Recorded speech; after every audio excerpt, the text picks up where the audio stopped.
just wanted to talk about excitement. Now, excitement is great, it's fantastic, it is something, well, to look forward to, but let's think about it like this. Excitement for me is having an expectation that things are going to go a certain way. And this problem is that I have an expectation.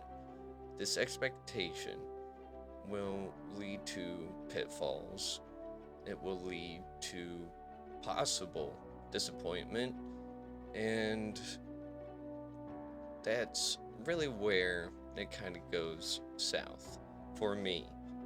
Having this expectation that this event is going to happen a certain way, that I will achieve this or that, or I'll obtain this or that. Whenever that expectation is not properly met to my standard, to the T, to the little tittle above an I, if everything is not 110% what I thought it'll be, that expectation quickly turns into disappointment. This disappointment is what really sucks because that is, well, of course, the opposite of being excited, but that pitfall that I was talking about, it can actually come through because what I was expecting with my excitement does actually come to fruition. But whenever it isn't as great as I thought it would be, well, kind of makes me go, well, what more? Like, what could have been different? What could have actually made me happy? And this expectation just is one of my biggest downfalls, a character defect, if you will. And let's put it in this perspective. If I'm expecting something from someone, the minute they don't do that, and I'm now disappointed with them, a lot of the times it leads to resentment. This resentment, it could have been avoided had I not had an expectation from someone. And you know it's funny? For me, I want people to read my mind. I want them to know exactly what I want them to do. Especially because most of those things to me are common sense. Well, common sense is a fucking superpower. At least nowadays, right? So, with me not communicating what I'm expecting or what I need from someone, it just opens up Pandora's proverbial box. So, whenever that expectation is not met, I'm now disappointed, possibly building a resentment for something that I did not communicate. It really starts to take a toll because suddenly everyone is letting me down. I feel attacked by the world. I feel neglected. I feel like some trash just tossed to the side. Out of sight, out of mind. And no one, especially me, likes feeling like that. But this excitement this expectation of something going right, it will lead me to believe that there's always something a little bit better, a little bit grandiose, something that just screams perfect. And, well, perfect, let's just face it, perfect does not exist. The only perfection, in my experience, my perception, is that everything is imperfect. Through this imperfection, things are perfect. Yin and yang, right? Within the light, there is dark. Within the dark, there's light. And with that, it's kind of easy to say while, well, I'm not going through something so pressing. I can't sit there and not have idle thoughts. That really just, that is kind of a blessing. Not having something so pressing, I can't think about anything else.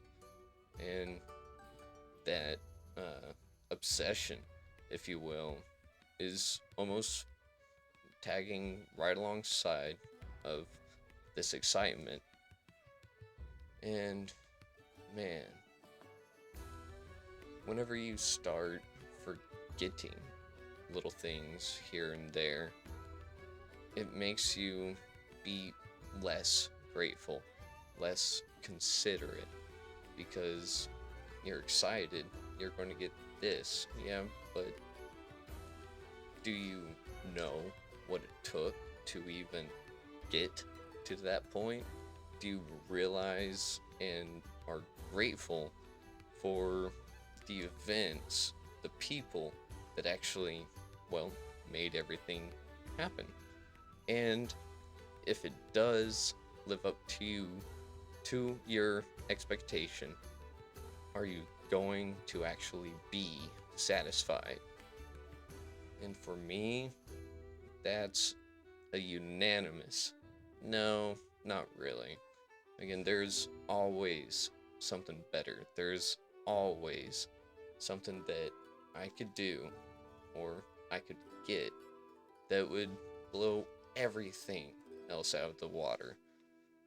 And while that's great to, well, think about, it's something that if I were to have it completely override everything else, I would be probably in the exact same position that I am right now. And even though it's not terrible, it's not necessarily not great, but so many things can lead to that downfall, that disappointment of expectation. And it's funny because to me, in that blissful, almost blissful state of happiness, I do forget that it is not balanced. It's like having the scales tipped so much in my favor that a feather can be placed on the other scale and everything gets fucked up. And I either run around like crazy trying to collect it all, put it back the way that it should, or I just watch it all crumble and say, well, fuck, that sucks. Why do I even, well, try? And that leads to a lot of, well, let's just call it the fuck it's. Yeah, fuck this, fuck that. Why even try? And that that turns into, well, an expectation as well. Just fuck it, why try? Because nothing I ever do is right or goes right. Just everything is always fucked. And that's kind of the opposite of having gratitude, being grateful. And with that, it's again that whole mindset of more, more, more, more, more, more, more, more, more, and it's never satisfied. My excitement is never fully satisfied. I can always say, well, I wanted this, and it would have been perfect. But again, there is no perfection. So I do have to take a step back, 2 steps, 3, 4, you name it, and I have to remind myself, is there anything else that is within my control to make it go a certain way? If so, cool. Let me figure that out and do it. Maybe I can influence the situation just a little bit more. And then if there's nothing else I can do about it, why obsess over, well, something that's not in my control? And that obsession, it will seep into every aspect of, well, my life, that I forget about everything else. Out of sight, out of mind. And for me, that is a very dangerous place. So, with this, I'm going to cut it a little early and just let you think, is excitement good? Is it bad? Does it have its ups more than its downs? Is there, well, a healthy balance for you whenever it comes to excitement, expectation, disappointment, and resolve? So, with that, I shall say, Shalom, and till next time.